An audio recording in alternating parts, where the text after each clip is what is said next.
Shalom jemaat yang dikasihi Tuhan. Kita akan segera memulai ibadah kita pada pagi hari ini. Mari kita mempersiapkan diri, kita dengarkan panggilan ibadah yang diambil dari Mazmur pasal 33 ayat 18 hingga 22 yang berbunyi demikian. Sesungguhnya mata Tuhan tertuju kepada mereka yang takut akan Dia, kepada mereka yang berharap akan kasih setianya, dan memelihara hidup mereka pada masa kelaparan. Jiwa kita menanti-nantikan Tuhan. Dialah penolong kita dan perisai kita. Ya, karena Dia hati kita bersuka cita, sebab kepada nama-Nya yang kudus kita percaya. Kasih setiamu ya Tuhan, kiranya menyertai kami seperti kami berharap kepadamu. Mari datang beribadah kepada Tuhan dengan hati bersuka cita. Datanglah ke hadapannya dengan nyanyian syukur. Kiranya Tuhan Allah berkenan hadir di tengah-tengah kita. Mari kita arahkan hati dan pikiran kita hanya kepada Allah kita, Allah Tritunggal.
Pertolongan kita datangnya dari Allah yang menciptakan langit dan bumi beserta segala isinya, dan yang tidak pernah meninggalkan hasil perbuatan tangannya.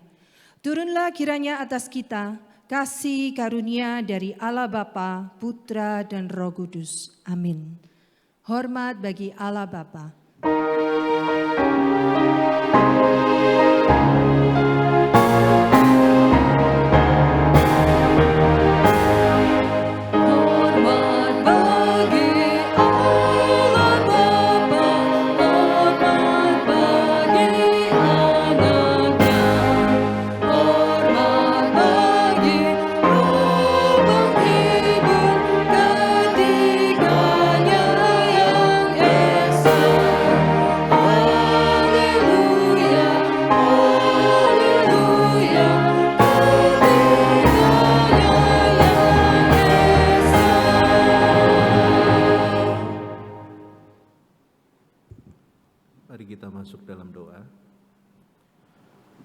Bapa di surga, kami bersyukur ya Tuhan, jika Engkau selalu baik, Engkau Allah yang setia dan selalu menyertai hidup kami.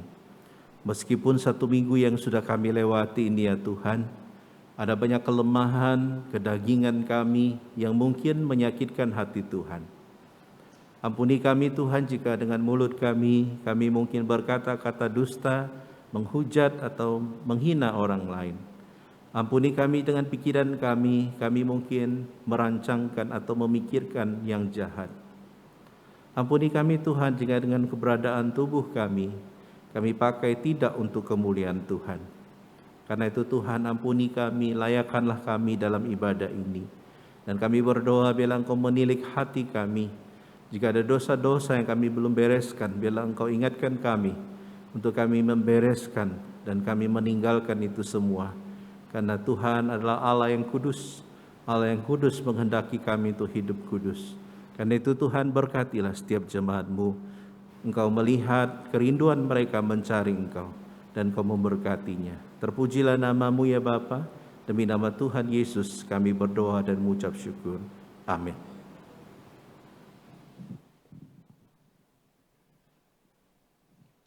Jemaat dipersilakan untuk duduk kembali. Allah Bapa begitu mengasihi kita sehingga Dia mengutus putranya yang tunggal untuk turun ke dunia untuk mati di atas kayu salib demi menyelamatkan hidup saudara dan saya, demi kehidupan bagi setiap orang yang percaya kepadanya. Sungguh berharga kita di mata Tuhan. Sungguh indah kasih-Nya kepada setiap kita. Tuhan Yesus tak pernah berubah. Dari dulu, sekarang, dan sampai selamanya. Dia adalah Mesias yang akan menggenapi janji-Nya. Mari bersama kita pujikan dengan sepenuh hati. Yesus yang kupercaya, sebagai ungkapan iman kita kepada Tuhan Yesus, Juru Selamat kita yang hidup. Yesus yang kupercaya.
kasih-Mu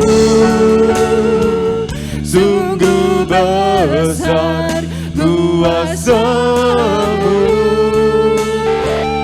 Yesus Tuhan penyelamatku.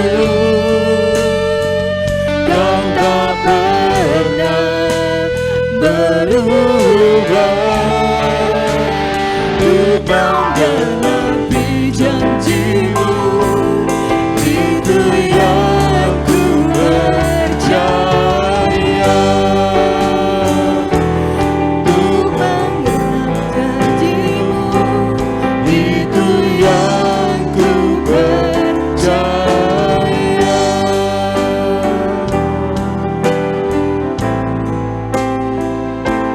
Terima kasih Tuhan, Kau telah merancangkan yang indah bagi setiap kami.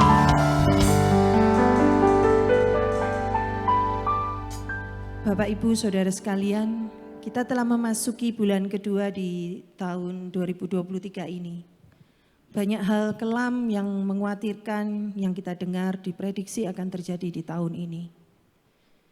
Mungkin di antara kita banyak yang gentar akan bagaimanakah kita melalui segala yang akan terjadi di tahun 2023.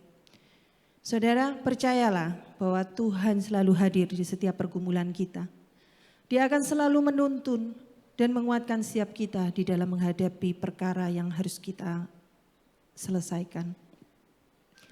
Apabila Allah Israel senantiasa hadir, menuntun dan memelihara di dalam mereka melakukan perjalanan selama 40 tahun berputar di padang gurun. Percayalah, yakinlah bahwa Allah yang sama akan selalu menuntun dan memelihara kita. Dia akan menguatkan kaki kita melangkah di padang gurun setiap kita di tahun ini bahkan di tahun-tahun mendatang. Sebab Dia bukan saja Allah yang mengerti, tapi Dia juga begitu peduli kepada setiap kita anak-anaknya. Mari bersama kita naikkan pujian Allah Peduli.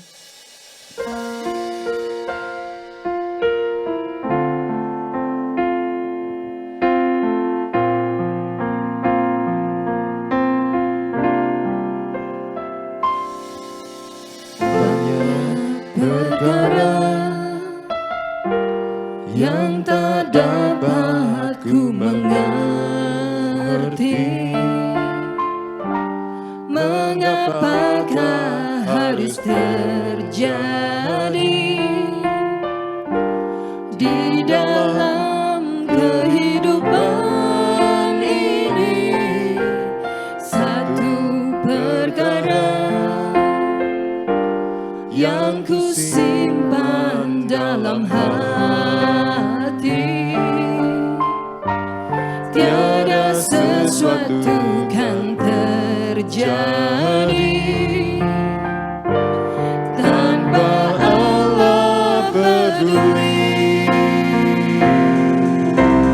Allah mengerti, Allah peduli segala persoalan yang kita hadapi, tak akan pernah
Tuhan Yesus adalah satu-satunya jalan menuju keselamatan yang kekal. Satu-satunya sumber kehidupan dan pengharapan kita. Mari mempersiapkan diri menikmati momen Tuhan berbicara melalui hambanya penginjil Soleman Wilmana Tanjung. Bersama kita mau pujikan Yesus yang kuandalkan.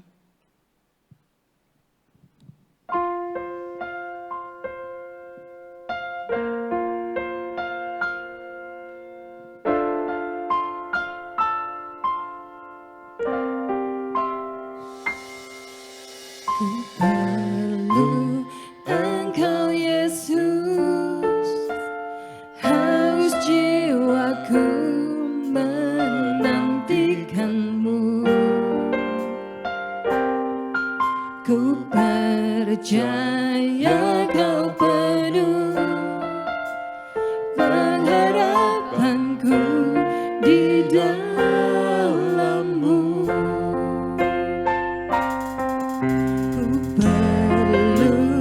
Engkau Yesus,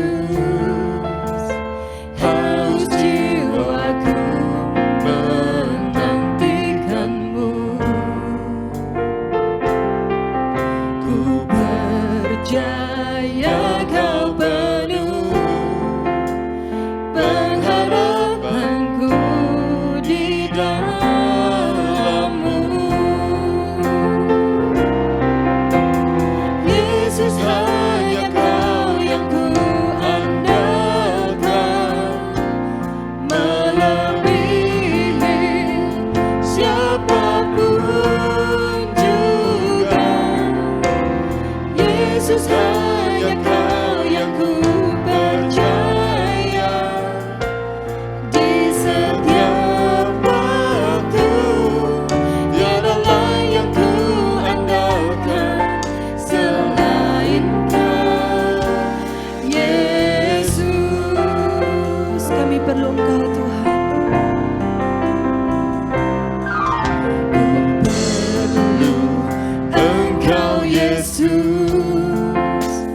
hanya Kau yang ku andalkan, melebihi siapapun juga. Yesus, hanya Kau yang ku percaya di setiap waktu. Tiada lain yang ku andalkan selain Kau. Tiada lain yang ku andalkan selain Kau. Tiada lain yang ku andalkan selain Kau, Yesus.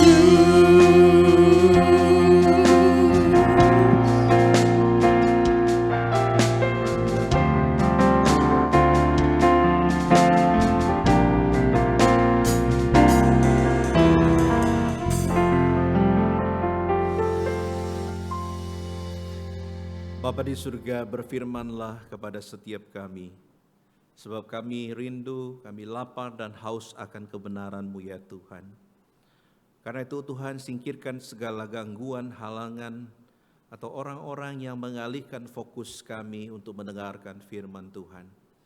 Dan hamba berdoa bila Engkau memagari ruangan ini dengan kuasa daripada Roh Kudus-Mu, sehingga segala kuasa kegelapan tidak akan mengganggu setiap kami. Dan berkati juga pemberitaan firman Tuhan, bila kami yang mendengar bukan saja mendengar, tapi mengerti, dan bukan saja mengerti, kami mau melakukan, dan bukan saja melakukan, kami rindu menghasilkan buah untuk kemuliaan Tuhan. Berkati waktu ini Tuhan, demi nama Tuhan Yesus kami berdoa dan mengucap syukur. Haleluya, amin. Shalom Bapak Ibu. Apa kabar? Luar biasa ya. Luar biasa, tapi pandangannya kosong gitu. Bapak Ibu, tidak apa-apa kalau saudara mengatakan tidak luar biasa ya. Yang penting kita semuanya dalam kondisi sehat ya. Dan puji Tuhan, pada pagi ini kita masuk di minggu yang pertama di bulan yang kedua ya. Sangat cepat sekali waktu ini berlalu. Karena itu orang-orang yang di dalam mitologi Yunani itu selalu mengilustrasikan waktu itu seperti dewa yang susah ditangkap begitu ya, yang kepalanya pelontos dan yang punya sayap di kakinya ya, sehingga ketika hendak dikejar dari belakang itu tidak akan bisa ya.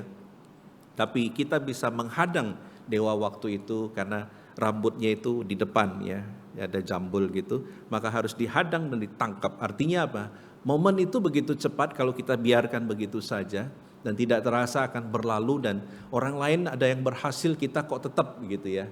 Kenapa? Karena kita mungkin tidak memanfaatkan waktu dengan baik ya. Nah, karena itu saudara, demikian juga waktu untuk beribadah. Banyak orang tidak memanfaatkan waktu dengan baik ya, sehingga yang terjadi adalah Anda tidak bisa menjamin apakah hidupmu akan ada lagi minggu depan ya. Jadi saudara harus maknai dengan baik, karena waktu ini adalah kesempatan. Nah, minggu ini saudara, kita akan kembali mengeksposisi Injil Lukas ya. Yang minggu ini kita akan masuk di pasal yang ke-9, ayat yang ke-7 sampai ayat yang ke-17 ya, dengan tema haus akan Mesias atau mujizat ya. Haus akan Mesias atau mujizat. Kalau sudah mendapatkan, kita akan membaca bagian ini ya. Saya mengajak saudara membuka Alkitabmu. Dan demikian juga Bapak Ibu yang di rumah, buka Alkitabmu di dalam Lukas pasal yang ke-9, ayat 7 sampai ayat yang ke-17 ya. Saya akan membaca ayat yang ke-7, Bapak Ibu ayat yang ke-8, demikian bertanggapan sampai ayat yang ke-17. Demikian bunyi firman Tuhan.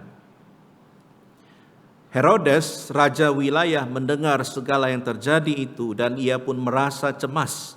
Sebab ada orang yang mengatakan bahwa Yohanes telah bangkit dari antara orang mati.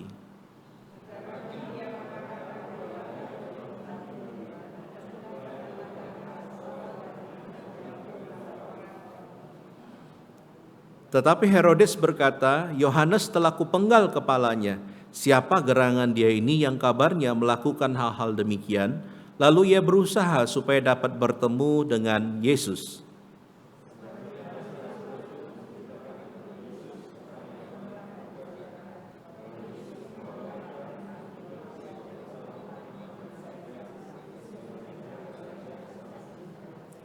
Akan tetapi orang banyak mengetahuinya lalu mengikuti dia. Ia menerima mereka dan berkata-kata kepada mereka tentang kerajaan Allah, dan ia menyembuhkan orang-orang yang memerlukan penyembuhan.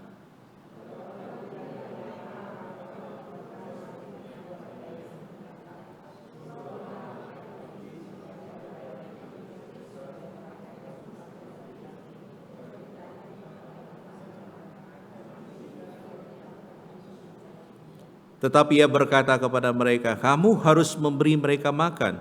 Mereka menjawab, "Yang ada pada kami tidak lebih daripada 5 roti dan 2 ikan, kecuali kalau kami pergi membeli makanan untuk semua orang banyak ini."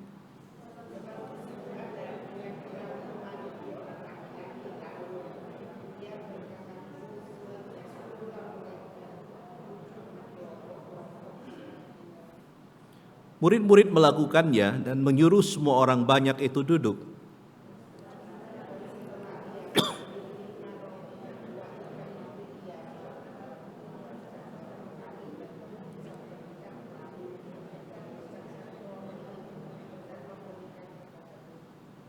Dan mereka semuanya makan sampai kenyang, kemudian dikumpulkan potongan-potongan roti yang sisa sebanyak 12 bakul.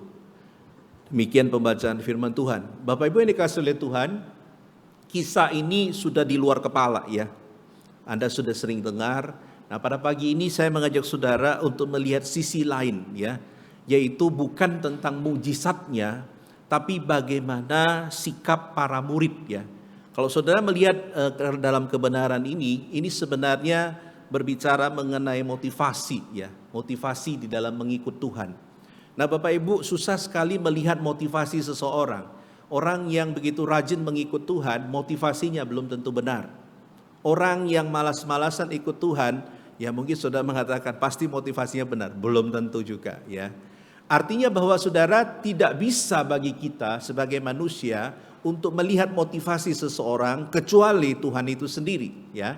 Tapi yang terjadi adalah saudara, waktu itu akan menguji motivasi seseorang. Ya, biasanya waktu itu akan mengungkapkan terbuat dari apakah seseorang itu, dan waktu itu pula yang akan berbicara ya. Nah, saudara, berbicara mengenai motivasi, konteks kita dalam bagian itu ketika kita membicarakan apa itu motivasi, maka saya menemukan ada satu definisi yang menarik ya di dalam Kamus Besar Bahasa Indonesia. Dikatakan motivasi adalah dorongan yang timbul pada diri seseorang secara sadar atau tidak sadar untuk melakukan suatu tindakan dengan tujuan tertentu ya. Jadi motivasi itu dilakukan pasti ada tujuannya. Dan motivasi itu dilakukan bisa dengan sadar maupun tidak ya, untuk melakukan sesuatu dengan tujuan tertentu pula begitu ya. Nah, saudara, apa kaitannya dengan bagian ini? Kalau saudara memperhatikan latar belakang dari Lukas 9 adalah di khotbah yang lalu pada minggu pertama saya membahas di bagian sebelumnya, yaitu bagaimana Yesus mengutus ke-12 muridnya sebelum mereka pergi ke ladang pelayanan gitu ya. Dan waktu itu kalau saudara masih ingat, Tuhan Yesus memberikan satu otoritas kepada mereka, yaitu apa? Yang pertama, mereka mempunyai otoritas untuk mengusir debt collector, mengusir setan, kemudian menyembuhkan penyakit, kemudian yang ketiga adalah memberitakan Injil Kerajaan Allah begitu ya. Ini 3 otoritas yang diberikan. Nah, saudara, singkat cerita, lalu pergilah para murid ini memberitakan Injil, melayani dalam satu tempo waktu. Dan Alkitab mencatat tidak lama setelah itu ayat 10 mengatakan mereka kembali. Dan ketika mereka kembali, mereka begitu antusias, mereka ketemu Tuhan Yesus, mereka cerita apa yang terjadi ya. Ini mirip kalau saudara pergi mission trip atau melakukan perjalanan misi atau sukses dalam sebuah pelayanan. Saudara pulang, saudara akan cerita dengan orang-orang yang saudara kasihi, aku begini tadi ya. Lalu akhirnya tentunya dengan satu kebanggaan begitu ya. Nah, saudara, menarik ketika mereka kembali, Tuhan Yesus dikatakan meresponi ya apa yang mereka ceritakan itu selanjutnya ya. Dikatakan bahwa di ayat yang ke-10 tadi ya, sekembalinya rasul-rasul itu menceritakan kepada Yesus apa yang telah mereka kerjakan, lalu Yesus membawa mereka dan menyingkir. Ya, timbul pertanyaan, ketika mereka sukses dalam pelayanan, ketika mereka itu seolah-olah dipakai oleh Tuhan dalam pekerjaan Tuhan, tidak ada pujian dari mulut Tuhan Yesus. Tidak ada penyambutan yang spektakuler yang dilakukan oleh Tuhan Yesus. Tapi Alkitab mencatat bahwa mereka waktu kembali, Tuhan Yesus mengajak mereka untuk menyingkir. Ya, saya coba cari tahu ya, nanti kita akan lihat ya di sini ya. Dalam berbagai terjemahan Alkitab, khususnya dalam terjemahan bahasa Inggris, menggunakan satu istilah withdraw privately, ya, menarik diri dengan secara pribadi, ya. Dan istilah ini sama dengan retreat yang seringkali kita pakai, ya, yaitu private retreat, ya. Jadi saudara yang kasih oleh Tuhan, ketika para murid ini sukses dalam pekerjaan Tuhan, ketika mereka seolah-olah luar biasa dalam pelayanan, waktu mereka kembali, Tuhan tidak memuji mereka, Tuhan tidak menyambut mereka dengan tari-tarian dan lain sebagainya. Tapi Alkitab mencatat Tuhan membawa mereka menyingkir ke sebuah tempat yang sepi dan sunyi namanya Betsaida. Lalu timbul pertanyaan, mengapa? Mengapa Tuhan tidak memuji mereka? Mengapa Tuhan tidak menghargai dalam arti menyampaikan apresiasi? Justru mereka dibawa ikut retreat. Nah, saya mungkin berpikir ini retreat yang pertama dan ini luar biasa ya, pembicaranya Tuhan Yesus loh. Anda pernah ikut retreat ya, pembicaranya Tuhan Yesus? Ini luar biasa ya. Ketika mereka dibawa retreat di Betsaida, inilah kemudian yang terjadi selanjutnya.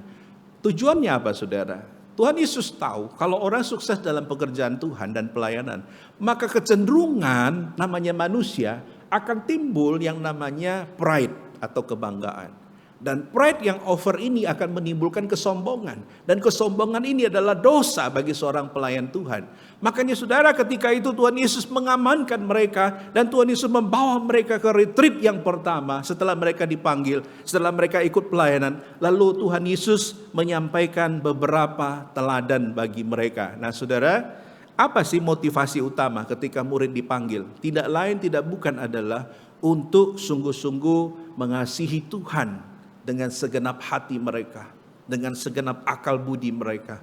Tujuan utama mereka dipanggil adalah mereka mengasihi Tuhan dengan sungguh-sungguh. Dan inilah yang Tuhan mau uji di dalam peristiwa yang kita baca ini. Tuhan ingin tahu apakah mereka berubah setelah pelayanan sekian lama. Apakah mereka berubah di dalam motivasinya mengikut Tuhan. Dan inilah ujian-ujian yang Tuhan sampaikan dalam bentuk sebuah teladan begitu ya. Nah kalau saudara melihat di dalam Lukas pasal 7 Lukas 9 ayat 7 sampai 17 ya, di situ Tuhan ingin mengatakan kalau kamu mengasihi aku ya, jadi kan sesuai tema kita ya.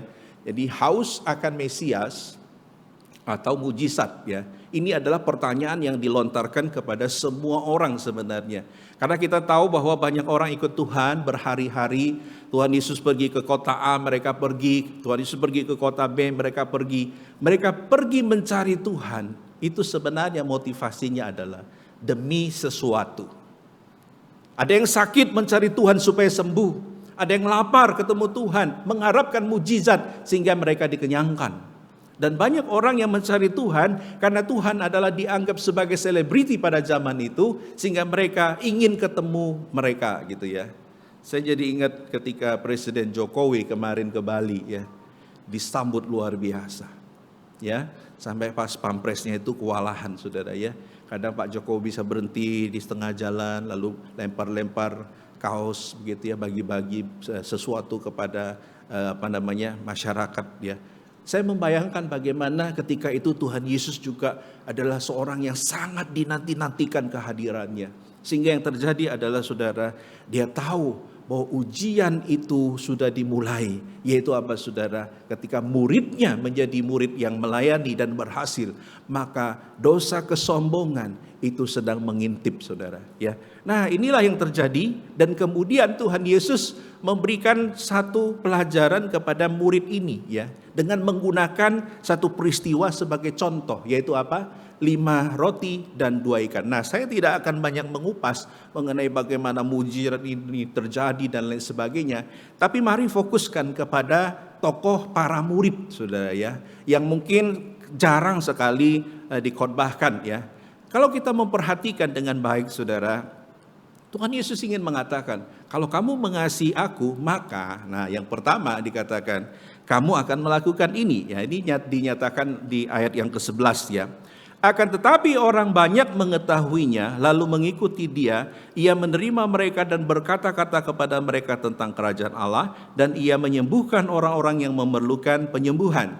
Kalau sudah membaca versi Lukas, itu hanya menggunakan kata ia menerima. Tapi dalam versi Matius, karena ini dicatat oleh 4 Injil, dan ini satu-satunya kisah yang dicatat oleh 4 Injil semuanya ya. Jadi dalam Matius 14 ayat 14 dengan jelas dikatakan ketika Yesus mendarat, ia melihat orang banyak yang besar jumlahnya, maka tergeraklah hatinya oleh belas kasihan. Jelas sekali ya. Jadi Tuhan Yesus ketika lihat orang banyak, dia begitu capek dan sibuk, tapi ketika itu orang banyak datang ingin disembuhkan, ingin mendengarkan firman Tuhan, maka dikatakan tergeraklah hatinya oleh belas kasihan. Nah, saudara yang kasih oleh Tuhan, dalam bagian ini saya berpikir, kenapa Tuhan Yesus menempatkan belas kasihan sebagai teladan yang pertama yang dia contohkan kepada para murid? Karena kerap kali saudara, banyak orang yang mempunyai standar belas kasihan yang berbeda.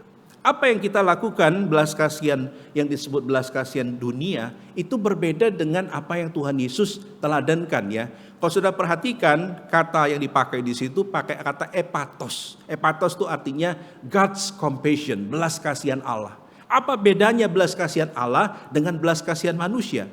Jelas berbeda, saudara. Berbicara mengenai kualitasnya. Kenapa, saudara? Karena belas kasihan Allah itu berbicara mengenai sesuatu yang terfokus kepada person yang dia kasihi ya. Jadi tidak mengharapkan timbal balik ya, tidak mengharapkan sesuatu yang menguntungkan yang orang melakukan itu ya. Makanya saudara, itu ditulis dalam Matius 14, 15, Markus 1, 6 dan 8 ayat yang kedua ya. Nah, saudara, di dalam konsep belas kasihan Allah itu sangat berbeda dengan belas kasihan manusia. Karena kecenderungan belas kasihan manusia itu selalu ada hidden motivation ya, motivasi yang tersembunyi. Contoh misalkan ya, kalau kita berbelas kasihan kepada seseorang, kalau satu kali mungkin masih murni. Tapi ketika belas kasihan itu terus menerus dan muncul, lama-lama ada hidden agenda, hidden motivation yang hanya kita dan Tuhan yang tahu. Contoh, saya pernah menemukan ada orang yang ketika di lampu merah, lalu setiap lampu merah dia selalu ada orang minta, dia langsung kasih. Saya bilang, kenapa Bapak memberi? Dia mengatakan, ya saya berharap nanti anak cucu saya juga diberkati gitu. Ya, ketika dia membantu orang, dia diberkati. Menurut saya ini adalah hidden motivation, ya, bukan sesuatu yang tulus. Karena ketika engkau memberi, ketika engkau berbelas kasihan kepada orang, harusnya engkau melakukan itu seperti kepada Tuhan. Karena Tuhan Yesus dikatakan dia tidak punya agenda yang terselubung. Ya, dia mengasihi saudara dan saya bahkan ketika kita belum sanggup untuk mengasihi. Dia menebus saudara dan saya bahkan ketika kita belum menerima Tuhan Yesus. Tuhan sudah mempunyai agenda dalam hidup kita untuk menyelamatkan saudara, memilih saudara. Ya, nah karena itu saudara yang kasih oleh Tuhan, itu berarti apa perbedaannya yang disebut sebagai belas kasihan Allah dan belas kasihan manusia? Jelas, belas kasihan manusia itu kecenderungan kurang tulus. Ya, selalu ada sesuatu yang tersembunyi, kemudian ada timbal baliknya. Ya, sedangkan belas kasihan Allah digambarkan dengan jelas ketika dia naik ke atas bukit Golgota. Ketika dia menggenapkan rencana keselamatan itu, maka Tuhan Yesus sudah menggenapkan apa yang dia kehendaki, yaitu apa saudara? God's compassion, belas kasihan Allah. Belas kasihan Allah itu adalah belas kasihan yang tulus, belas kasihan yang murni, yang tidak mengharapkan balasan, yang sungguh-sungguh dilakukan karena dia mengasihi kita. Nah saudara yang kasih oleh Tuhan, sekarang kita dapat melihat bahwa peristiwa di salib itu harusnya menjadi satu teladan, reminder bagi kita bahwa Tuhan itu mempunyai dan menyatakan belas kasihannya. Ya, nah saudara, dewasa ini hal belas kasihan ini menjadi sesuatu yang langka.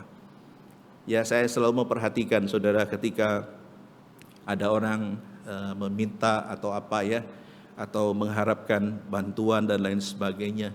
Itu kadangkala kita semua berpikir, aku ya susah, aku ya bergumul, ya, aku ya berjuang sendiri. Masa kamu minta kasihan ya?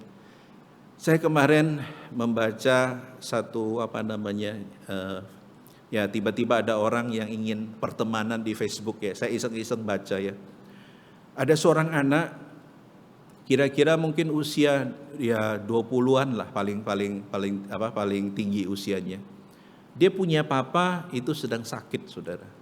Sakitnya parah sekali dan harus komplikasi, harus dirawat di rumah sakit. Dan mamanya itu juga sakit, saudara. Dan dia kalau tidak salah dia anak satu-satunya. Nah saudara, sampai di Facebook itu dia harus tag ada puluhan orang. Yang isinya adalah apa? Koko ini, dia sebutkan namanya, Koko ini, dia sebutin semua yang dia tag itu. Tolong, saya kelaparan. Hari ini sudah 2 hari ini saya belum makan. Tidak ada beras di rumah. Kemudian dia capture nominal rekening di banknya itu hanya sisa kira-kira 9.000 berapa begitu ya.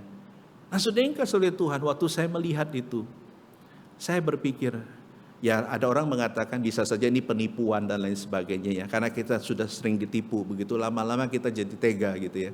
Nah saudara yang kasih oleh Tuhan, tapi apa jadinya kalau ini memang benar-benar sungguh-sungguh terjadi? Dan saya lihat di bawahnya tidak ada satupun yang merespon, tidak ada satupun yang mentransfer, bahkan untuk menghibur pun tidak ada. Dan di bawah saya lihat yang komen hanya satu, yaitu siapa? Ya papanya itu yang sakit itu. Anakku, jangan putus asa. Tuhan itu menyertai kita. Tuhan tidak akan biarkan kita kelaparan. Jadi anaknya tag orang untuk menggalang istilahnya duit untuk dia bisa makan. Tidak ada yang merespon. Yang respon hanya papanya. Jadi papanya ketika sakit-sakit pun masih bisa ngetik gitu ya, untuk menghibur anaknya supaya tidak putus asa. Saya berpikir, aduh Tuhan, dunia ini begitu banyak orang yang susah. Tapi kerap kali saudara, karena banyaknya kita melihat orang susah, lama-lama belas kasihan kita menjadi hilang. Nah saudara, orang Kristen diingatkan, kalau engkau mengasihi Kristus, maka teladan yang pertama Tuhan Yesus katakan, engkau harus mempunyai belas kasihan. Belas kasihan yang mana? Belas kasihan Allah. Yaitu belas kasihan yang sungguh-sungguh kita lakukan tanpa ada sesuatu yang tersembunyi ya. Nah saudara, kalau kita mengerti kebenaran ini, maka kita akan belajar untuk melakukan ya. Yang kedua, Tuhan memberikan teladan ya. Di ayat yang selanjutnya ya, 12 sampai 14 ya. Di situ dikatakan, pada waktu hari mulai malam, datanglah ke-12 muridnya kepadanya dan berkata, suruhlah orang banyak itu pergi supaya mereka pergi ke desa-desa dan kampung-kampung sekitar ini untuk mencari tempat penginapan dan makanan. Karena di sini kita berada di tempat yang sunyi. Tetapi ia berkata kepada mereka, kamu harus memberi mereka makan. Mereka menjawab, yang ada pada kami tidak lebih daripada 5 roti dan 2 ikan. Kecuali kalau kami pergi membeli makanan untuk semua orang banyak ini. Ayat 14, sebab di situ ada kira-kira 5.000 orang laki-laki. Nah Bapak Ibu yang dikasih oleh Tuhan, dalam bagian yang kedua ini Tuhan Yesus ingin memberikan contoh yang tidak kalah pentingnya ya. Tuhan Yesus ingin katakan kalau kamu punya belas kasihan ya, dia menjadikan dirinya sebagai role model, sebagai teladan. Dikatakan bahwa engkau akan melakukan sesuatu ya. Engkau akan mulai bertindak melakukan sesuatu. Dan itu bukan hanya wacana tapi sebuah tindakan yang nyata ya. Nah Bapak Ibu ini dikasih oleh Tuhan, ini tidak kalah pentingnya. Kenapa saudara? Ketika itu kita lihat bahwa murid mengatakan ini, suruhlah orang banyak itu pergi. Jarang sekali di Alkitab murid itu memerintah gurunya. Tapi dalam perikop ini jelas sekali murid itu kompak minta supaya Tuhan itu suruh mereka pulang. Ini sesuatu yang tentunya mereka ingin mencari solusi yang paling mudah ya. Kalau misalkan gereja kita bikin acara Natal ya. Tiba-tiba targetnya mungkin 100 yang datang 300 misalkan. permisi bertanya ya, yang hadir ini kira-kira kalau enggak dapat konsumsi marah enggak kira-kira? Enggak Pak, enggak. Jujur ini rumah Tuhan loh ya. Bisa dongkol enggak? Pasti akan ada yang tidak terima. Saudara yang kasih oleh Tuhan, coba bayangkan ketika itu mereka 5.000 orang, ya 5.000 orang. Kalau tadi saya pakai ilustrasi Ai Thailand di KU1, KU2 Ai Pauve ya. Ai Pauve kan kadang masak untuk persekutuan doa ya. Kalau persekutuan doa itu kan 30 orang maksimum. Tapi kalau masak untuk 5.000 orang, amsyong dia saudara. 5.000 orang loh. Saya tidak bisa bayangkan itu tungkunya berapa ya. Sehingga murid-murid itu pikir, alah ini tidak mungkin. Ini impossible, ini merepotkan. Terus solusi terbaik apa? Guru suruh mereka pulang. Habis ya, selesai masalah. Gampang toh? Betul enggak? Sama kan dengan ya, misalkan ada ada masalah yang ada di depan kita ya. Kita wah caranya gimana, shortcutnya begitu ya. Tapi saudara kalau perhatikan di sini ya, yang menarik adalah saudara bagaimana mereka kemudian ya menyatakan sesuatu yang realita sebenarnya ya. Mereka memang berada di Bethsaida itu di pinggir, di tempat yang jauh dari keramaian, tidak ada toko di situ, sehingga kalau mereka ngomong guru suruh pulang itu sebenarnya kalau secara umum make sense begitu ya, masuk akal gitu ya. Tapi saudara, kenapa sesuatu ini menjadi penting? Karena ketika itu murid memerintahkan gurunya untuk suruh mereka pulang. Dan respon gurunya adalah dikatakan, kamu yang harus kasih makan. Nah ini bikin mereka shock ini ya. Mungkin saya yakin bahwa mereka berpikir guru itu tidak akan menjawab begitu ya. Kalau suruh pulang ya sudah, ya masuk akal ya sudah begitu ya. Tapi di situ Tuhan Yesus melihat. Dan dalam versi lain menarik sekali saudara ya. Yohanes pasal yang ke-6 ayat 5-6. Sebenarnya Tuhan itu sedang menguji mereka. Itu tidak disinggung di dalam versi Lukas. Tapi di dalam Yohanes dikatakan ketika Yesus memandang sekelilingnya dan melihat bahwa orang banyak berbondong-bondong datang kepadanya. Berkatalah ia kepada Filipus, di manakah kita akan membeli roti supaya mereka ini dapat makan. Hal itu dikatakannya untuk mencobai dia sebab ia sendiri tahu apa yang hendak dilakukannya. Saya penasaran kira-kira dalam ayat ini apa sih artinya? Mencobai ini dari kata peiraso itu artinya adalah menguji dengan tujuan untuk memastikan nilai seseorang. Orang ini gimana sih nilai atau ya istilahnya bahasa kita itu modelnya itu seperti apa gitu ya. Kemudian memastikan apakah yang dipikirkannya, kemudian bagaimana dia akan bersikap. Jadi ujian itu diberikan dengan tujuan untuk tahu orang ini seperti apa. Makanya Tuhan memerintahkan supaya kamu yang harus memberi mereka makan ya. Dan yang terjadi adalah Tuhan kecewa saudara ya. Waktu Tuhan menguji mereka dan Tuhan akhirnya menemukan bahwa mereka tidak bertindak. Ya, tidak bertindak dan mereka hanya ingin mengambil jalan pintas begitu ya. Nah Bapak Ibu ketika mempersiapkan firman Tuhan ini saya berpikir ya, berapa banyak juga kadang-kala kita melakukan ini bukan?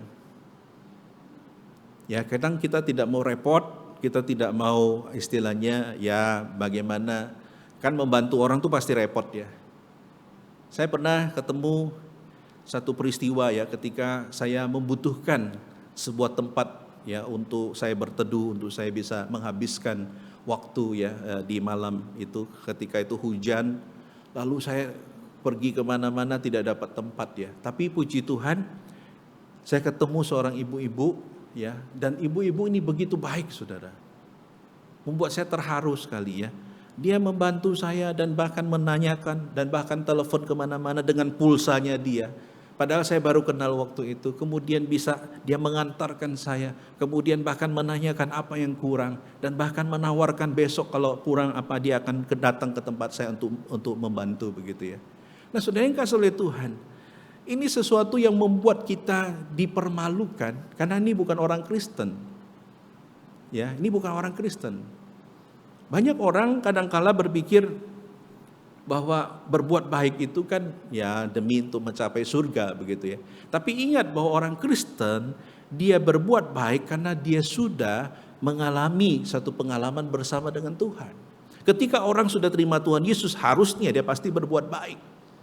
Tapi kerap kali saudara kita tidak menemukan itu ya. Dan ini juga didapatkan Tuhan Yesus dalam diri murid-muridnya. Wah, Tuhan Yesus saya yakin pasti sedih dan kecewa ya. Kenapa? Karena mereka sebelumnya begitu bangga dengan pelayanan mereka. Karena sebelumnya mereka merasa mereka sudah sukses dalam pelayanan itu ketika Tuhan utus mereka. Banyak di antara mereka sudah seolah-olah dipakai oleh Tuhan. Tapi ketika mereka kembali saudara, ketika Tuhan menguji hati mereka, ternyata mereka tidak lebih baik dari semula. Bapak Ibu, dari pengalaman pelayanan saya, ini banyak saya temukan juga di dalam gereja. Banyak orang yang begitu pintar berwacana, tapi ketika giliran untuk dilakukan, itu semuanya pura-pura tidak tahu. Ini firman menegur saudara dan saya. Jadi orang Kristen, kalau kita mengatakan, Tuhan aku mengasihi engkau, Tuhan mengatakan, ikut laku. Yaitu apa tadi? Berbelas kasihan. Dan yang kedua adalah bertindak. Ya, banyak orang hanya batasnya di belas kasihan, tapi tidak bertindak. Sehingga banyak kali kita menunda-nunda ingin membantu orang, menunda-nunda ingin melakukan kebaikan, sehingga akhirnya orang tersebut tidak sempat lagi menikmati kebaikan kita. Nah, saudara yang kasih oleh Tuhan, saat ini kita di gereja ada beberapa yang mengalami sakit yang luar biasa. Dan saya yakin mereka juga membutuhkan banyak sekali dana untuk mereka berobat. Bapak Ibu, kalau engkau diberkati lebih, ingatlah mereka. Dan setiap kali engkau diberkati, ingatlah dalam hartamu itu tertitip satu kewajiban-kewajiban yang kau berikan harusnya kepada orang lain. Kenapa saudara? Karena untuk itulah anak Tuhan berada di dunia ini. Nah saudara yang kasih oleh Tuhan, saya jadi ingat Alexander the Great ya. Alexander the Great itu ketika dia mati, usianya muda sekali, 33 tahun. Mirip Tuhan Yesus. Ketika itu dia kayanya luar biasa, dia menguasai hampir seluruh Eropa. Dikatakan ketika dia akan mati di dalam medan peperangan itu, dia memberikan wasiat saudara. Dia mengatakan kalau aku mati, yang pertama, yang mengangkat peti matiku haruslah para tabib. Dan yang kedua, kalau aku jalan, semua harta bendaku, emasku, berlianku semua, engkau taburi di sepanjang jalan menuju perkuburan, di belakang petiku. Dan ketika aku sudah dikuburkan, tolong buatkan peti mati yang bolong kiri kanan, sehingga tanganku bisa dikeluarkan. Saudara pernah lihat ini di Adijasa? Yang modelnya bisa awe-awe gitu loh, ya. Apa maksudnya? Maksudnya adalah Alexander the Great mengatakan, yang pertama, ketika aku mati, kenapa tanganku harus dikeluarkan? Meaningnya adalah aku datang dengan kosong dan aku akan kembali dengan kosong, tidak bawa apa-apa. Kemudian kenapa harus diangkat dengan oleh tabib petinya ini, oleh para dokter istilahnya ya? Karena dia ingin mengatakan bahwa yang punya hidup itu bukan dokter ya, adalah ya sesuatu, karena dia tidak mengenal Tuhan, dia mengatakan sesuatu yang lebih divine, yang lebih ilahi ya, bahwa dia tahu dia tidak bisa memperpanjang usianya bahkan dengan obat dan dengan tabib yang hebat. Terus yang ketiga, mengapa dia harus taburkan harta bendanya di sepanjang jalan menuju perkuburan? Dia ingin mengatakan itu useless. Kalau engkau sudah mati itu useless, tidak ada artinya. Apa poinnya saudara? Saya ingin katakan bahwa banyak orang diberkati lebih, banyak orang menerima berkat demi berkat, tapi kerap kali berkat itu hanya untuk dirinya sendiri. Dia kadang-kala kasihan kepada orang lain, tapi hanya sebatas wacana dan tidak bertindak saudara. Ini saatnya ketika sudah diberkati, ketika sudah menerima tanggung jawab dan kepercayaan itu, maka jangan hanya sampai pada step pertama, yaitu berbelas kasihan, tapi melangkah pada step yang kedua, bertindak kepada mereka yang membutuhkan. Buka mata lebar-lebar, lihat sekeliling kita. Jangan jauh-jauh ya, di gereja kita. Banyak di antara rekan-rekan kita yang saat ini sedang susah hidupnya. Banyak di antara mereka yang sedang bergumul dengan hidupnya. Bahkan kemarin saudara saya mendengar banyak kesaksian mengenai hal ini ya. Tapi poin saya adalah saudara, Allah menguji, Tuhan Yesus menguji para murid dan mereka tidak lulus dalam ujian itu. Kenapa? Karena Tuhan tidak menemukan bahwa mereka punya tindakan di dalam belas kasihan itu. Nah, saudara yang kasih oleh Tuhan, kenapa saudara? Karena murid itu pikirannya itu pesimis, ya, pesimisme minded. Artinya mereka itu kalau lihat jawabannya, Lukas 9 ayat 13 sampai 14 ya. Ketika mereka disuruh untuk melakukan kebaikan itu, mereka mengatakan, yang ada pada kami tidak lebih daripada 5 roti dan 2 ikan. Kecuali kalau kami pergi membeli makan untuk semua orang banyak ini. Ya. Kemudian Filipus, roti seharga 200 dinar tidak akan cukup untuk mereka ini, sekalipun masing-masing mendapatkan sepotong kecil saja. Waktu baca ini, saudara diingatkan apa? Lawan dari ini adalah peristiwa dalam perjanjian lama di mana kalau tidak salah Elisa atau Elia itu mendatangi perempuan janda di Sarfat lalu minta buatkan makanan. Kalau setelah buatkan lalu buatkan dulu untuk dia baru untuk keluarga yang sedang susah itu. Dan jawaban dari janda itu adalah ini adalah porsi terakhir. Kalau saya buatkan untuk kamu setelah itu saya mati. Ini adalah kalimat ungkapan daripada orang yang putus asa, ya. Sama nadanya dengan ini, ya. Ini tidak mungkin, yang ada pada kami tidak mungkin. Jadi para murid ini sudah mindsetnya adalah, ya tentunya ini kalau secara mindset dunia ini make sense, ya, masuk akal gitu loh. Apalagi orang bisnis, oh ini cengli nih Pak, ya. Roti, kalau Filipus lebih lagi saudara, ya, itu sempoannya bekerja, ya, sampai dia hitung, ya. Roti seharga 200 dinar tidak akan cukup untuk mereka ini sekalipun masing-masing mendapat sepotong kecil saja. Berarti sampai dia bagi-bagi saudara dalam kalkulasinya itu, ya. Nah, ini mengingatkan saya kepada Cik Miosian ini saudara. Bendahara gitu ya, untuk menghitung sebaik-baiknya. Tapi Bapak Ibu yang dikasih oleh Tuhan, kerap kali kenapa hidup kita tidak bisa menjadi berkat dalam arti kita berbagi kepada orang lain? Karena terlalu banyak pesimisme minded dalam otak kita. Kita terlalu takut saudara. Kenapa? Karena kita berpikir dengan kasih orang kita akan kurang. Dengan kasih orang maka kita akan menjadi miskin. Ya. Nah, saudara yang kasih oleh Tuhan, bukan begitulah ya realitanya. Firman Tuhan mengajarkan ketika engkau memberi, ya, berbahagialah orang yang memberi daripada yang menerima. Betul? Makanya waktu Imlek sebelum bagi angpau bacakan ayat itu. Lebih baik memberi daripada menerima. Hafal tuh ayat itu? Nah, hafal kan? Nah, lebih baik memberi daripada menerima. Artinya apa saudara? Kerap kali kita lupa bahwa blessing itu berasal dari Tuhan. Dalam sekejap Tuhan itu bisa memberkati kita. Amin. Tapi dalam sekejap Tuhan juga bisa menurunkan kita. Karena itu hati-hati saudara ya. Dalam bagian ini firman Tuhan ingin mengatakan bahwa Tuhan Yesus ingin mengubah mindset mereka. Jangan sampai engkau berpikir secara manusia. Ingat, matematika dunia itu kadangkala dan sering tidak sinkron dengan matematikanya Tuhan, ya. Nah, sehingga Tuhan akhirnya tidak setuju, ya.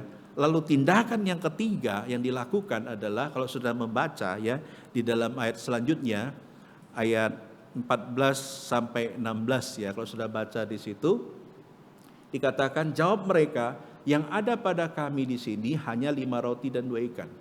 Ini adalah menjawab pertanyaan Tuhan ketika kamu yang harus kasih mereka makan, ya. Nah, yang menarik adalah saudara, kata yang dipakai di sini hanya 5 roti dan 2 ikan. Apa maksudnya saudara, ya? Karena ketika itu mereka sudah desperate, ya. Jadi ketika Tuhan bilang kamu yang harus kasih mereka makan, mereka mungkin kalau didramakan, ya, dengan tertunduk dan lesu mereka mengatakan, Tuhan baiklah, tapi kami hanya ada 5 roti dan 2 ikan. Ini adalah sebenarnya kalimat ucapan yang muncul karena keputusasaan. Dengan kata lain, kalau kamu minta tidak apa-apa Tuhan, ya pokoknya ini wes, ya. Nah, saudara yang dikasih oleh Tuhan, menarik saudara, kalau saudara perhatikan, ketika dalam kisah ini 5.000 orang yang hadir, tapi hanya ada seorang anak kecil yang maju, lalu memberikan jatah makannya dia, yaitu 5 roti yang dalam bahasa bentuknya itu adalah roti gandum gitu ya, roti yang biasa orang bawa untuk perjalanan. Kemudian 2 ikan kecil ya, sejenis makarel begitu, ikan kering ya. Dan ini adalah makanan yang cukup untuk seorang anak. Nah, saudara yang kasih oleh Tuhan, timbul dalam benak saya di antara 5.000 orang laki-laki di situ, tidak mungkin tidak ada yang membawa bekal. Pasti semua bawa bekal. Tapi kenapa hanya 1 anak yang maju dan mengatakan, Pak, ini punyaku? Jawabannya adalah, itulah tipikal orang pada umumnya. Betul ya? Mungkin yang datang dengan keluarganya, waktu murid-murid itu datang, siapa yang bawa bekal, bawa bekal. Mungkin ada papanya atau mama, simpan, nanti diambil loh. Ya, nah dan itu didengar oleh sebelahnya, simpan, semua gini. Nah mungkin anak ini saya tidak tahu keluputan atau apa ya, sehingga dia maju dengan polos dan mengatakan, Pak, aku lo bawa Pak, tapi 5 roti 2 ikan tok. Oh ya, tidak apa-apa, diambil. Tapi yang lebih celaka, muridnya tidak bawa apa-apa ya. Karena dia pulang pelayanan kan, langsung diajak untuk retreat, mereka tidak bawa apa-apa ya. Nah Bapak Ibu ini kasih oleh Tuhan, yang menarik adalah dengan modal yang kecil 5 roti 2 ikan. Tuhan akhirnya memberkati, dan yang terjadi adalah terjadi berlipat kali ganda untuk memberi makan 5.000 orang. Dan bukan itu saja, Alkitab katakan, karena dalam tradisi itu kan dicatat 5.000 laki-laki.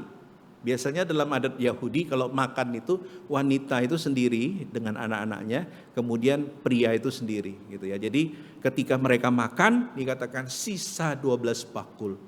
Berarti itu banyak sekali saudara ya, makanannya banyak sekali.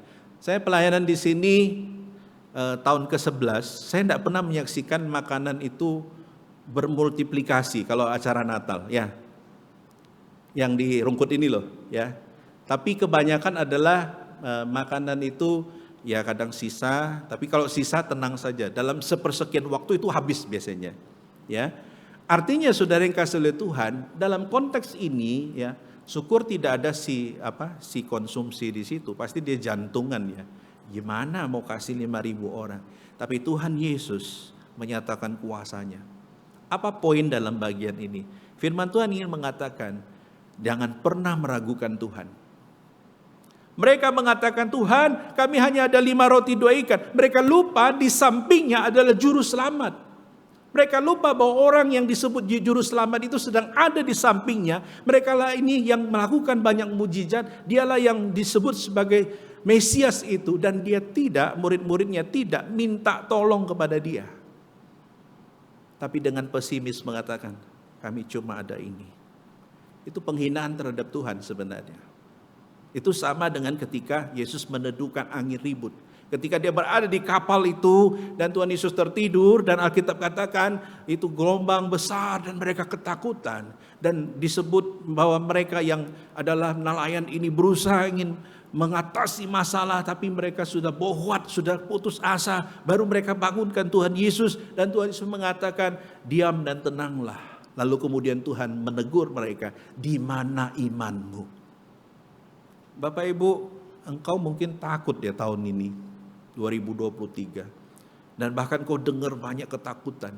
Tapi permisi bertanya, kalau engkau takut, terus apa yang kau lakukan? Apakah engkau datang kepada Tuhan yang adalah juru selamat itu, dan engkau mengatakan, Tuhan, aku menyerahkan hidupku padamu? Dengan kata lain, engkau yakin Tuhan pasti memimpin hidupmu? Ataukah sama seperti murid, engkau mengatakan, Tuhan, aku wis bohwat, ya, usahaku gagal, apa yang kupunya tidak banyak, ya. Kemarin saya dengar kesaksian seorang pengusaha. Aduh, saya diberkati sekali, saudara. Ini orang sebelum pandemik adalah orang yang kaya raya, saudara. Tapi ketika pandemik melanda, saudara, usahanya mulai sepi. Kemudian toko-tokonya kemudian berpengaruh karena tidak ada pemasukan, dia tutup. Dan yang menyedihkan adalah tokonya ini sudah 3 generasi. Itu dibuka oleh kakeknya, diturunkan ke papanya, dan papanya turunkan ke dia. Dan seharusnya dia menurunkan ke putranya. Tapi dia waktu itu begitu sedih dan stres. Kenapa saudara? Karena dia harus menutup tokonya ini. Dan bukan itu saja, dia terlilit hutang yang banyak.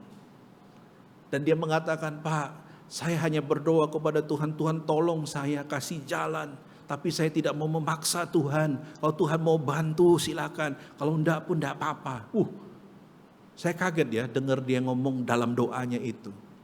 Karena mereka suami istri adalah seorang yang begitu mencintai Tuhan. Dan dalam satu waktu Tuhan kasih hikmat bagi dia ya untuk merintis sebuah usaha di bidang sayur mayur ya. Jadi mereka akhirnya usaha hidroponik ya. Dan kemudian panen dan kemudian mereka memasarkan ya. Dan istrinya ngomong begini, Pak, 38 tahun kami menikah. Dan 35 tahun saya tidak pernah pusing tentang duit. Saya dulu apapun mau bisa. Tapi 3 tahun ini saya bergumul dengan duit. Saya baru tahu artinya susah itu bagaimana. Ditambah lagi papanya sedang sakit. 1 kali suntikan itu bisa 10 juta katanya ya. Jadi mereka begitu stres. Tapi puji Tuhan, Tuhan buka jalan satu persatu. Dia jual asetnya sebagian, kemudian dia rintis usaha lagi dan dia bisa tutupi semua hutang-hutangnya. Makanya kemarin itu dia kumpulkan hamba-hamba Tuhan dan dia mengadakan pengucapan syukur. Poin saya adalah saya ingin mengatakan, kerap kali saudara kita dalam kondisi seperti Bapak ini, kita pasti menyalahkan Tuhan, menyalahkan orang lain, menyalahkan diri sendiri. Bahkan banyak di antara orang-orang itu yang bahkan mengakhiri hidupnya dan bunuh diri. Tapi saudara, kadang-kala kita lupa untuk berseru kepada Allah yang dekat itu. Untuk meminta pertolongan dan Allah itu yang campur tangan dalam hidup kita. Kerap kali kita melupakan Tuhan. Sehingga yang terjadi adalah saudara kita berjalan sendiri dan kita jatuh bangun sendiri tanpa Tuhan menyertai kita. Bapak Ibu yang dikasihi oleh Tuhan. Biarlah firman Tuhan ini mengingatkan kita ya. Jangan pernah meragukan Tuhan. Dengan meragukan Tuhan berarti apa saudara? Tuhan Yesus tahu kualitas iman daripada para muridnya. Tuhan Yesus tahu bahwa murid-muridnya ini bukanlah orang yang super dalam iman mereka. Meskipun pelayanan mereka berhasil, mungkin mereka bisa mengusir setan, mereka bisa menyembuhkan orang sakit. Tapi saudara yang kasih oleh Tuhan, sebenarnya jauh dalam hati mereka, mereka tidak sungguh-sungguh mengasihi Tuhan dalam arti mereka belum sungguh-sungguh percaya bahwa Yesus adalah Mesias itu. Dan ini membuat Tuhan menjadi sedih saudara ya. Permisi bertanya, bagaimana dengan kita? Apakah kita dalam ujian-ujian waktu ini, kita baru sadar, ternyata imanku ini belum seberapa. Ataukah saudara menemukan, wah imanku lumayan begitu ya. Ataukah saudara dengan malu datang di hadapan Tuhan dan memohon belas kasihan Tuhan. Supaya Tuhan menopang saudara. Karena apa? Karena mungkin iman kita sama sekali, kita belum bertumbuh. Nah Bapak Ibu yang dikasihi oleh Tuhan, bagaimana dengan kita ya. Nah karena itu saudara mengutip daripada Yohanes pasal 6 ayat 26. Yesus pernah menegur banyak orang dan juga para muridnya. Dia mengatakan, ya, aku berkata kepadamu sesungguhnya kamu mencari aku bukan karena kamu telah melihat tanda-tanda, melainkan karena kamu telah makan roti itu dan kamu kenyang.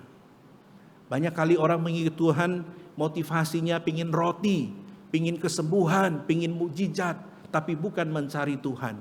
Makanya saudara Tuhan Yesus menegur juga para muridnya. Masih ingat saudara ketika Tuhan Yesus itu ditanya ya oleh muridnya untuk bisa dapat jabatan, ya disuruh mamanya datang untuk tanya kalau nanti kamu jadi raja, nanti ada satu jadi perdana menteri dan satu jadi apa begitu kanan dan kiri. Artinya apa saudara? Mereka mengikut Tuhan, banyak yang motivasinya tidak benar. Nah karena itu saudara yang kasih oleh Tuhan Yesus dengan belak-belakan mengatakan, kamu mengikut aku karena apa? Kamu makan roti dan kamu kenyang. Itu yang terjadi kenapa banyak orang ikut Tuhan saudara ya. Nah karena itu saudara, jangan sampai kita demikian. Dan saya berdoa semoga motivasi kita benar sungguh-sungguh mau ikut Tuhan ya. Dan itu akan teruji oleh waktu. Sebagai penutup saudara, kesimpulan kita adalah orang percaya mengasihi Kristus dengan sungguh-sungguh, maka yang pertama dia akan punya belas kasihan.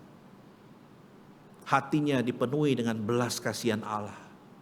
Dia tidak akan tahan sebelum dia bertindak, itu yang kedua.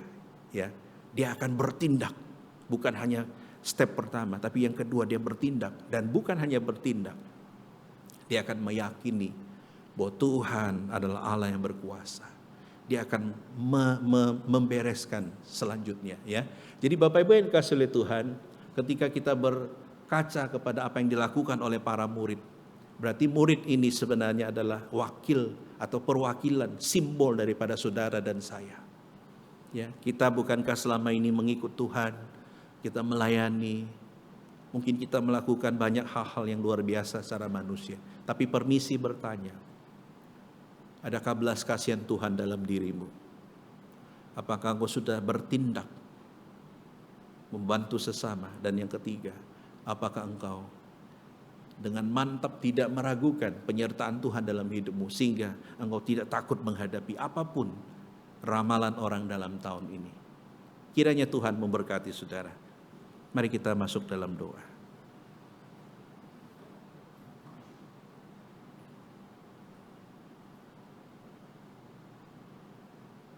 Bapa, ampunilah kami jika kami tidak lebih baik dari para murid. Ampuni kami Tuhan, jika belas kasihan kami kadangkala hanya sebatas belas kasihan. Kami belum berbuat sesuatu untuk sesama kami. Bahkan mungkin kami merasionalisasi, kami memberikan alasan-alasan yang secara manusia mungkin make sense. Tapi Tuhan melihat motivasi kami. Tuhan melihat hati kami. Mungkin ada keraguan terhadap kuasa dan penyertaan Tuhan. Karena itu saudara, berdoalah minta ampun kepada Tuhan. Jika engkau pernah meragukan Tuhan, jika belas kasihanmu menjadi hilang, jika engkau belum bertindak dalam tindakan nyata untuk membantu sesamamu, berdoalah semoga Tuhan memberikan dan menggerakkan kita untuk menjadi berkat bagi banyak orang. Bapa di surga, tolong kami. Berikan kami kemampuan ya Tuhan. Kami yang terbatas, kami yang begitu lemah. Tolong kami Tuhan, kami ingin memiliki belas kasihan Allah. God's compassion. Kami ingin Tuhan untuk bertindak, untuk membantu sesama kami. Dan kami rindu ya Bapa, untuk sungguh-sungguh meyakini bahwa Tuhan adalah Allah yang berkuasa satu-satunya dalam hidup kami. Meteraikan firman-Mu dan berkatilah setiap kami. Dengar doa kami, demi nama Tuhan Yesus kami berdoa. Amin. Mari kita bangkit berdiri. Kita nyanyikan lagu Hanya Nama Yesus ya. Refnya saja ya. Untuk mempersiapkan diri kita menaikkan doa. Hanya nama Yesus, hanya nama Yesus,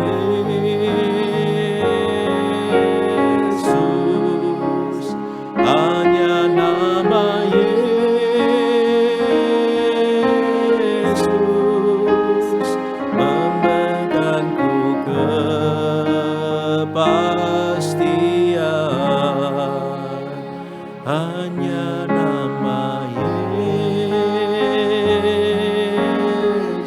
Katakan hanya nama Yesus. Hanya nama Yesus. Hanya nama Yesus.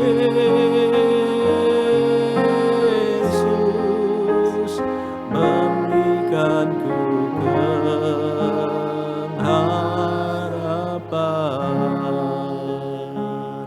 Bapak Ibu yang dikasihi oleh Tuhan, mari kita berdoa untuk gereja kita.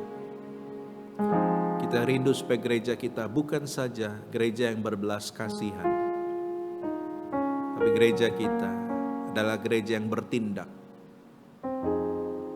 Dan bukan hanya bertindak, gereja kita adalah gereja yang sungguh-sungguh beriman bahwa Tuhan adalah penguasa dan yang akan mengatur segala sesuatunya. Meskipun kadangkala kita belum melihatnya, tapi kita yakin dan percaya bahwa firman Tuhan iya dan amin. Karena itu mari kita buka suara kita berdoa bersama-sama. Bapa di surga, kami serahkan ya Bapa setiap kami, khususnya gereja kami Tuhan. Supaya gereja kami bukan saja gereja yang berwacana dengan belas kasihan, tapi menjadi gereja yang bertindak ya Bapa. Dirasakan oleh orang-orang, jemaat, dirasakan oleh lingkungan kami. Dan kami rindu Tuhan, supaya tidak ada keraguan sedikit pun dalam diri jemaat kami, bahwa Engkau adalah Tuhan yang berkuasa, Engkau Tuhan yang sanggup mengubah segala sesuatu, Engkau Tuhan yang sungguh-sungguh mengasihi kami. Terpujilah nama-Mu ya Bapa. Dalam nama Tuhan Yesus kami berdoa. Allah mengerti, Allah peduli. Allah mengerti, Allah peduli segala persoalan yang kita hadapi. Takkan pernah dibiarkannya ku bergumul sendiri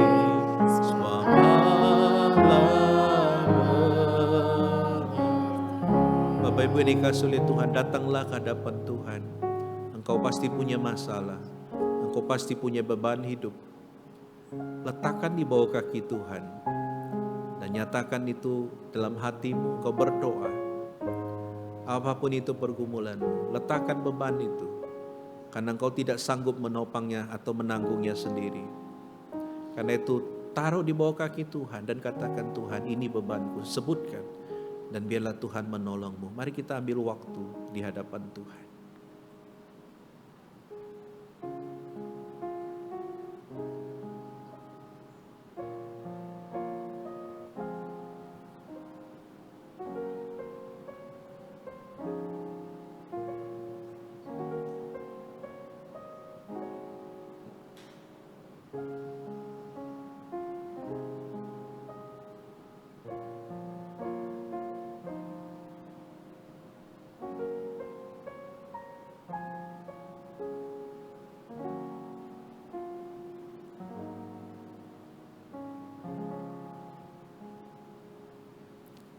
Bapa di surga, tolong kami Tuhan. Kami terbatas, kami lemah, kami yang terkadang tidak taat. Tolong kami Tuhan, tapi kami mau mengasihi Engkau dengan sungguh-sungguh. Tuhan, hamba berdoa, pulihkan setiap kami yang sedang dalam masalah. Tuhan, hamba berdoa, Tuhan, pulihkan kesehatan kami bagi yang sakit. Tuhan, pulihkan hubungan keluarga kami yang mulai retak. Tuhan, pulihkan hubungan antara apapun, baik itu vertikal maupun horizontal di hadapan Tuhan.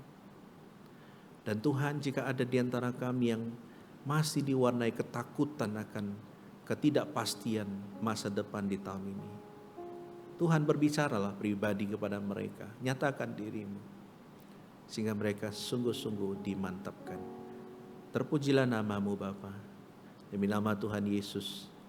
Semua yang percaya katakan amin. Tuhan memberkati. Silakan duduk saudara. Oh maaf, kita berdiri kembali ya. Kita akan lanjutkan dengan pengakuan iman rasuli ya. Bersama dengan gereja di segala abad dan tempat, kita mengaku iman kita. Pengakuan iman rasuli. Aku percaya kepada Allah, Bapa yang Maha Kuasa, Khalik langit dan bumi, dan kepada Yesus Kristus, anaknya yang tunggal Tuhan kita, yang dikandung dari Roh Kudus, lahir dari anak darah Maria, yang menderita sengsara di bawah pemerintahan Pontius Pilatus, disalibkan, mati dan dikuburkan, turun ke dalam kerajaan maut. Pada hari yang ketiga, bangkit pula dari antara orang mati, naik ke surga, duduk di sebelah kanan Allah, Bapa yang Maha Kuasa. Dan dari sana akan datang untuk menghakimi orang yang hidup dan yang mati. Aku percaya kepada Roh Kudus, gereja yang kudus dan am, persekutuan orang kudus, pengampunan dosa, kebangkitan tubuh, dan hidup yang kekal. Amin. Silakan duduk. Tuhan memberkati. Saya serahkan kembali.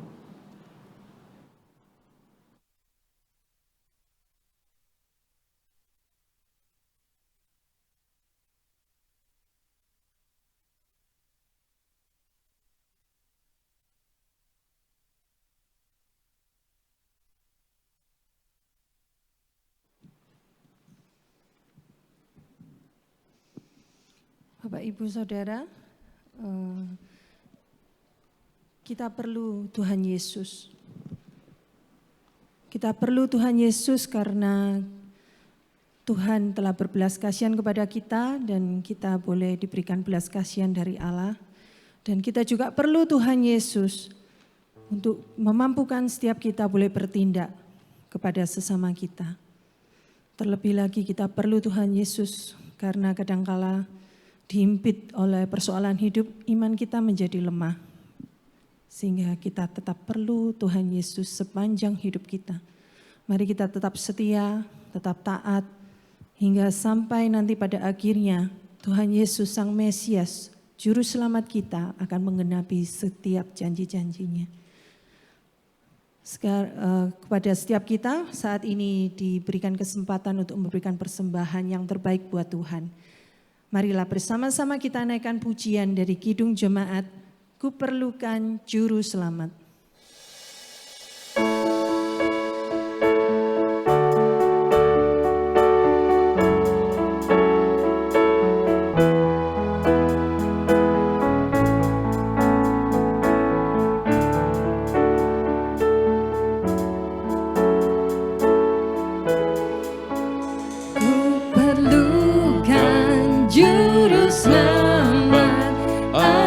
Jangan ku sesat, selalu harus ku rasakan bahwa Tuhanku dekat, maka jiwaku tenang, takkan takut dan enggan bila Tuhanku membimbing.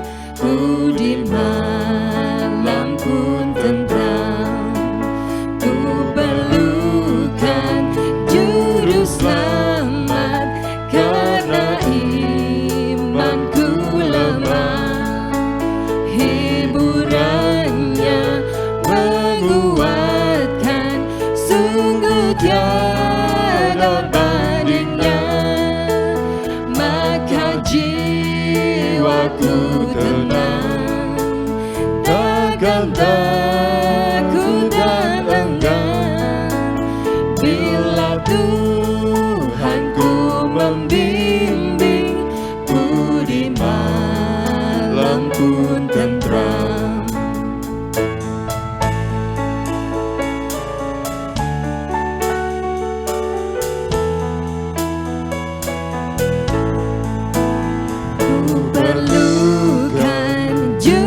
Selamat dalam langkah juangku, siang malam suka duka dengan Tuhanku tempuh, maka jiwaku tenang, takkan takut dan enggan bila Tuhanku membimbing.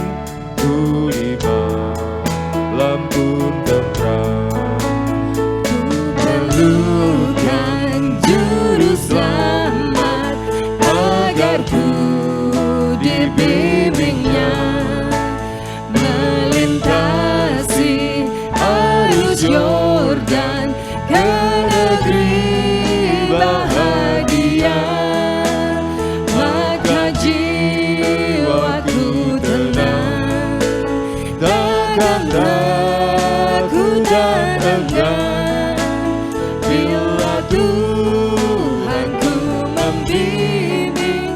Ku di malam pun tentram, maka jiwaku tenang, takkan takut dan enggan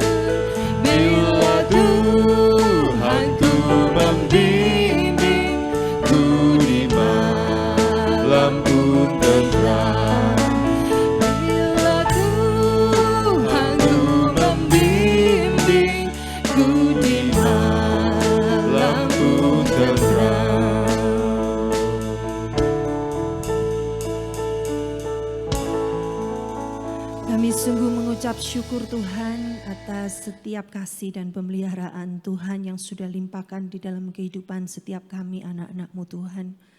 Pada saat ini Tuhan kami berkesempatan Tuhan untuk memberikan persembahan yang terbaik buat Tuhan.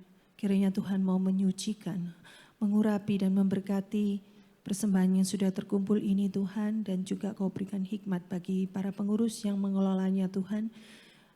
Kiranya persembahan ini Tuhan boleh menjadi persembahan yang berkenan di hadapan-Mu Tuhan dan boleh mendukung pekerjaan Tuhan di dalam gereja-Mu ini. Kami serahkan sepenuhnya Tuhan, persembahan ini hanya di dalam nama Putra-Mu Yesus Kristus kami sudah berdoa dan mengucap syukur. Amin. Bapak, Ibu, dan Saudara sekalian, mari kita bangkit berdiri. Kita mau berikan segala pujian, hormat dan kemuliaan hanya bagi Allah kita, Allah Tritunggal. Doksologi.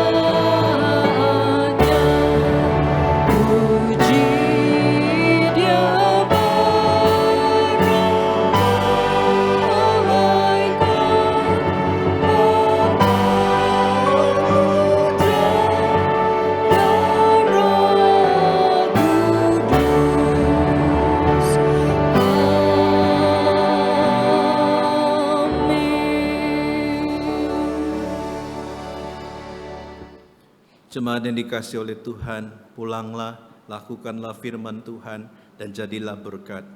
Kiranya kasih karunia daripada Allah Bapa, kekuatan dan penopangan dari Tuhan kita Yesus Kristus, anugerah dan penghiburan dari Allah Roh Kudus, akan memampukan saudara dan saya untuk sungguh-sungguh mengasihi Tuhan, sehingga menjadi berkat bagi banyak orang, mulai saat ini sampai selama-lamanya.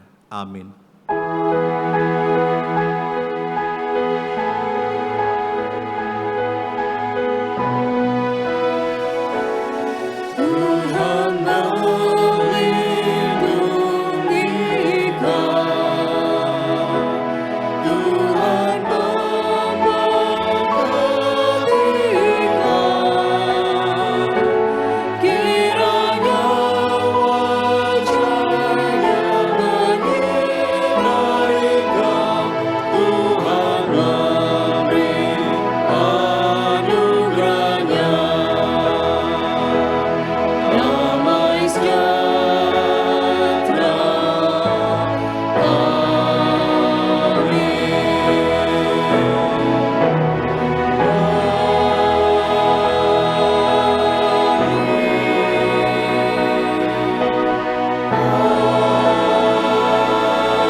Silakan duduk. Tuhan Yesus memberkati. Biarlah segala puji, hormat, kemuliaan hanya bagi nama Tuhan. Tuhan memberkati.